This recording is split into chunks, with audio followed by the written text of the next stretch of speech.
Star news Marathi, नवे पाऊल नवी दिशा.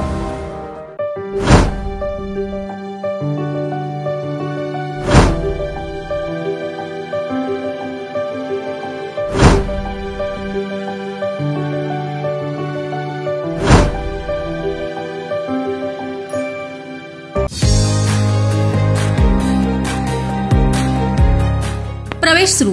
Doctor DY Patil public school विटा, CBSE, play group, nursery, LKG, UKG, पहिली ते 9वी, रोबोटिक्स, प्रत्येक क्लासमध्ये स्मार्ट बोर्ड, अबॅकस, आधुनिक प्रशस्त science lab, science Olympiad, NTSC, MTSC, NSSC scholarship परीक्षा तयारी. 8वी पासून IIT, JEE, नीट फाउंडेशन कोर्स बॅच सुरू. तायक्वांदो, योगा, स्केटिंग, धनुर्विद्या, संगीत, गिटार, डान्स. तुम्हाला सोने खरेदी करायचं आहे तर मग चला विट्याच्या ओम ज्वेलर्स मध्ये.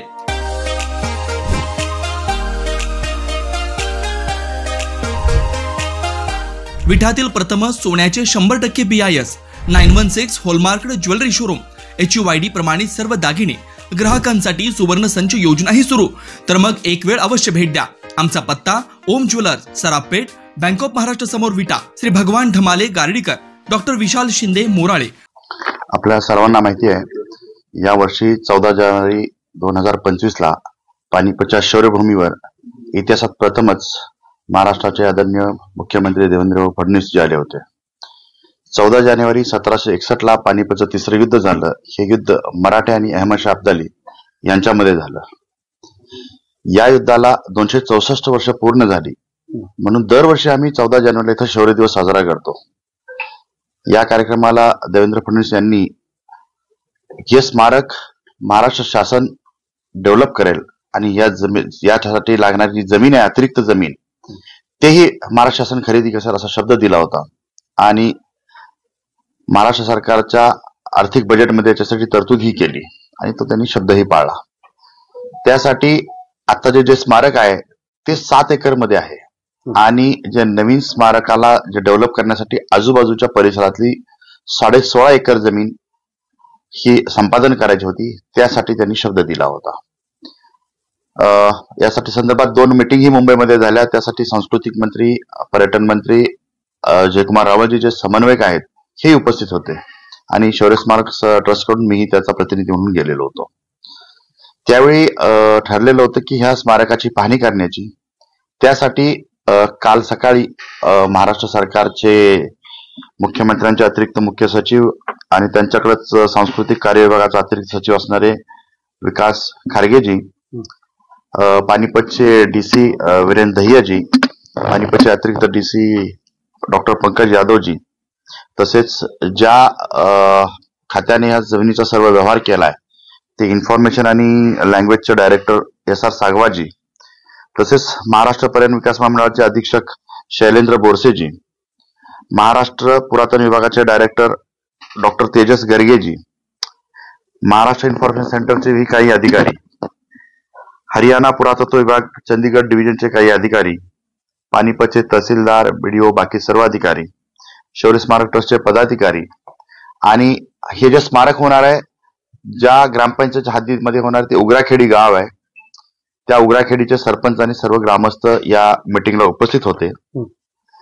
हे काल आमचे गाव आहे ते उगराखेडीच्या परिसरामध्ये येतं. सर्व अधिकारी, सर्व ग्रामस्थ आणि महाराष्ट्राचे जे खरगे साहेब आले, ते खरगे साहेब त्यांच्या उपस्थितीत जी मीटिंग झाली त्यामध्ये सर्व विस्तृत चर्चा झाली आणि ही जमीन खरेदी करण्याची पूर्ण प्रक्रिया अंतिम टप्प्यात आहे आणि 1.5 महिन्यामध्ये 31 जुलैपर्यंत याचा व्यवहार होईल, दस्त होईल, खरेदी खत होईल. त्याच्याच बरोबर हरियाणा सरकार, महाराष्ट्र सरकार आणि आर्किओलॉजी म्हणजे पुरातत्व विभाग या तिघांच्या संयुक्त विद्यमानानं हे 23 एकरामध्ये भव्य दिव्य स्मारक बनेल. या स्मारकामध्ये काही भाग पानिपतची पहिली लढाई, काही भाग पानिपतची दुसरी लढाई असं दाखवला जाईल आणि जवळजवळ 60 ते 70% भाग हा पानिपतच्या तिसऱ्या लढाईचा इतिहास दाखवला जाईल. आणि महाराष्ट्र आणि हरियाणा या दोन्ही सरकारनी मिळून, महाराष्ट्र आणि हरियाणा या दोन्ही संस्कृती मिळून हे भव्य दिव्य स्मारक उभारलं जाईल. याच्या नंतर निविदा काढल्या जातील आणि दोन्ही सरकारचे मुख्यमंत्री 2026चा जो शौर्य दिवस असेल 14 जानेवारीचा या स्मारकाच्या भूमिपूजनाचं मुहूर्त करतील असं एकंदरीत आमचं ठरलेलं आहे. भूसंपादन करताना अनेक वेळा अडचणी येतात, रस्ते असेल म्हणजे विकास कामांसाठी. काही शेतकऱ्यांनी विरोध केला का, त्याबद्दल काय सांग? कोणत्याही शेतकऱ्यांनी विरोध केलेला नाही. आमची गेली 4-5 वर्ष या संदर्भात चर्चा चालू होती आणि 14 जानेवारीला आदरणीय मुख्यमंत्री साहेबांनी त्या शेतकऱ्यांचे विशेष आभारी मानले होते. मार्केट रेट पेक्षाही त्यांनी कमी दरात ही जमीन त्यांनी दिलेली आहे आणि आता भूमी अधिग्रहणाची प्रक्रिया सुरू झालेली आहे. फक्त दर वगैरे ठरलेले आहेत आणि लवकरच त्याचा व्यवहार पण होईल, म्हणजे दस्त होईल. म्हणजे 31 जुलैच्या आधी महाराष्ट्र सरकारच्या ताब्यात ही जमीन आहे ना? महाराष्ट्र सरकारच्या ताब्यात नाही येणार ती जमीन.